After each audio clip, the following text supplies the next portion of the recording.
السلام علیکم ورحمۃ اللہ وبرکاتہ۔ ایک ہے حلالہ طلاق کے بعد قرآنی حلالہ، اور ایک ہے مولویوں کا بنایا ہوا حرامی حلالہ۔ وہ کیا ہے؟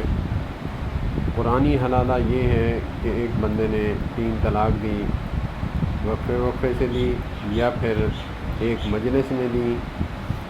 طلاق دینے کے بعد وہ عدت گزار کے پہلے خاوند کی کسی کے ساتھ اس نے شادی کی، بائی دا وے اس نے بھی طلاق دے دی، کوئی ناچاکی کی وجہ سے، کوئی مسئلے کی وجہ سے۔ اس کی عدت گزار کے اگر وہ عورت رجوع کرنا چاہتی ہے اور وہ مرد بھی رجوع کرنا چاہتا ہے تو پہلے مرد کے ساتھ نئے نکاح کے ساتھ وہ نکاح کر سکتی ہے۔ یہ ہے قرآنی حلالہ۔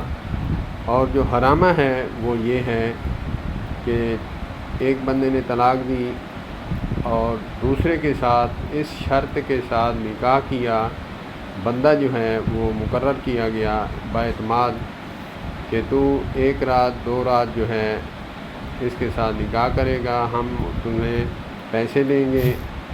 پیسے دینے کے بعد اس کو 1 دن رکھے گا، ہم دوسری شرط ہے یہ بھی کرے گا، پھر اس کے بعد اس کو صبح طلاق دے گا، پھر ہم پہلے کے ساتھ نکاح کر دیں گے۔ اسے کہتے ہیں مشروط حلالہ۔ علماء فرماتے ہیں مشروط حلالہ جو ہے یہ حرامہ ہے، حلالہ نہیں ہے۔ اللہ پاک ہمیں دین کو سمجھنے کی توفیق عطا فرمائے۔ بات تلخ ہے لیکن علماء سے رجوع کریں، ان سے پوچھیں یا مجھے کمنٹس کریں۔ میں اپنا واٹس ایپ نمبر دے دوں گا ڈسکرپشن میں۔ تفصیلاً بات کرنی ہے تو انشاءاللہ میں بات کر لوں گا۔ اللہ پاک مجھے بھی عمل کی توفیق عطا فرمائے۔ والسلام علیکم ورحمۃ اللہ۔